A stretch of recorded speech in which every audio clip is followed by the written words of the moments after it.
सौभाग्यवती स्त्री के लिए उसका पति संसार की सबसे प्यारी वस्तु होती है। वह उसी के लिए जीती और मारती है। उसका हंसना बोलना उसी के प्रसन्न करने के लिए और उसका बनावट श्रृंगार उसी को लुभाने के लिए होता है। उसका सोहाग जीवन है और सोहाग का उठ जाना उसके जीवन का अंत है। कमलाचरण की अकाल मृत्यु वृजरानी के लिए मृत्यु से कम न थी। उसके जीवन की आशाएं और उमंगें सब मिट्टी में मिल गई। क्या क्या अभिलाषाएं थी और क्या हो गए। प्रतिक्षण मृत कमलाचरण का चित्र उसके नेत्रों में भ्रमण करता रहता। यदि थोड़ी देर के लिए उसकी आंखें झपक जाती तो उसका स्वरूप साक्षात नेत्रों के सम्मुख आ जाता। किसी किसी समय में भौतिक त्रैतापों को किसी विशेष व्यक्ति या कुटुंब से प्रेम सा हो जाता है।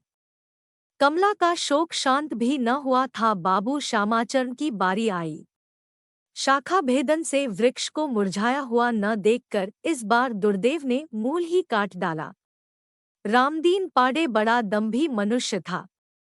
जब तक दीप्ति साहब मझगांव में थे दबका बैठा रहा, परंतु जो ही वे नगर को लौटे उसी दिन से उसने उल्पात करना आरंभ किया। सारा गांव का गांव उसका शत्रु था। जिस दृष्टि से मझगांव वालों ने होली के दिन उसे देखा वह दृष्टि उसके हृदय में कांटे की भांति खटक रही थी।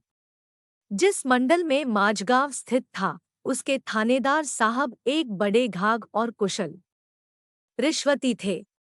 सहस्रों की रकम पचा जाए पर डकार तक न ले। अभियोग बनाने और प्रमाण गढ़ने में ऐसे अभ्यस्त थे कि बात चलते मनुष्य को फांस ले और वह फिर किसी के छुड़ाए न छूटे। अधिकार वर्ग उसक हथकंडों से विज्ञ था, पर उनकी चतुराई और कार्यदक्षता के आगे किसी का कुछ बस न चलता था। रामदीन थानेदार साहब से मिला और अपने हृदरोग की औषधि मांगी। उसक एक सप्ताह पश्चात मझगांव में डाका पड़ गया।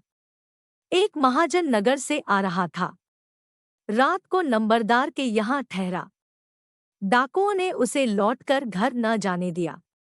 प्रात काल थानेदार साहब तहकीकात करने आए और एक ही रस्सी में सारे गांव को बांध कर ले गए। दैवात मुकदमा बाबू श्यामाचरण की इजलास में पेश हुआ। उन्हें पहले से सारा कच्चा चिट्ठा विदित था और ये थानेदार साहब बहुत दिनों से उनकी आंखों पर चढ़े हुए थे। उन्होंने ऐसी बाल की खाल निकाली कि थानेदार साहब की पोल खुल गई। 6 मास तक अभियोग चला और धूम से चला।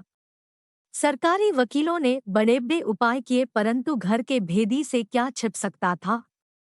फल यह हुआ कि डिप्टी साहब ने सब अभियुक्तों को बेदाग छोड़ दिया और उसी दिन सायंकाल को थानेदार साहब मुअत्तल कर दिए गए।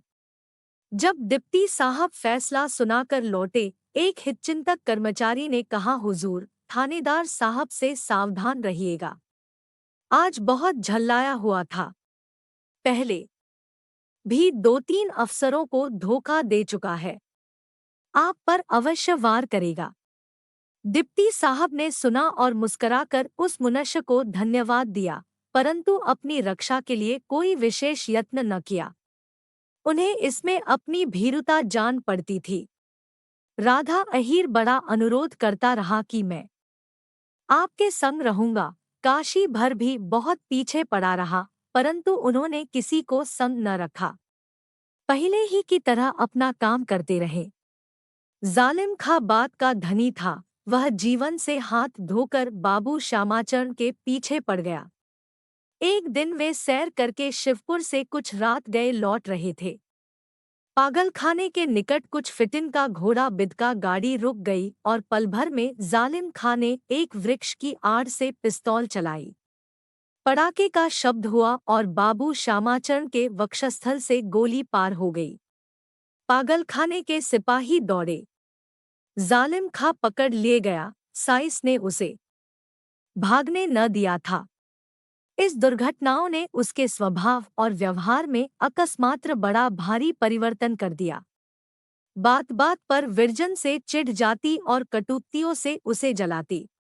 उसे यह भ्रम हो गया कि ये सब आपत्तियां इसी बहू की लाई हुई है। यही अभागिन जब से घर आई, घर का सत्यानाश हो गया। इसका पौरा बहुत निकृष्ट है। कई बार उसने खुलकर विरजन से कह भी दिया कि तुम्हारे चिकने रूप ने मुझे ठग लिया। मैं क्या जानती थी कि तुम्हारे चरण ऐसे अशुभ हैं। विरजन ये बातें सुनती और कलेजा थाम कर रह जाती। जब दिन ही बुरे आ गए तो भली बातें क्यों कर सुनने में आएं। यह आठों पहर का ताप उसे दुख के आंसू भी न बहाने देता। आंसू तब निकलते हैं जब कोई हितैषी हाँ और दुख को सुने। ताने और व्यंग्य की अग्नि से आंसू जल जाते हैं। एक दिन विरजन का चित्त बैठे बैठे घर में ऐसा घबराया कि वह तनिक देर के लिए वाटिका में चली आई। आह! इस वाटिका में कैसे कैसे आनंद के दिन बीते थे। इसका एक एक पद मरने वाले के असीम प्रेम का स्मारक था।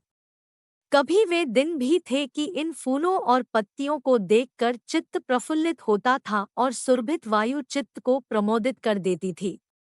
यही वह स्थल है जहाँ अनेक संध्या प्रेमालाप में व्यतीत हुई थी।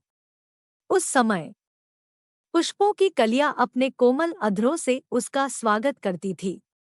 पर शोक आज उनके मस्तक झुके हुए और अधर बंद थे। क्या यह वही स्थान न था जहां अलबेली मालिन फूलों के हार गूंथती थी? पर भोली मालिन को क्या मालूम था कि इसी स्थान पर उसे अपने नेत्रे से निकले हुए मोतियों को हार गूंथने पड़ेंगे। इन्हीं विचारों में विरजन की दृष्टि उस कुंज की ओर उठ गई जहां से एक बार कमलाचरण मुस्कराता हुआ निकला था, मानो वह पत्तियों का हिलना और उसके वस्त्रे की झलक देख रही है। उससे मुख पर उसे समय मंद मंद मुस्कान सी प्रकट होती थी, जैसे गंगा में डूबते हुर्ष्य की पीली और मलिन किरणें का प्रतिबिंब पड़ता है। अचानक प्रेमवती ने आकर कर्णकटु शब्दों में कहा, अब आपका सैर करने का शौक हुआ है।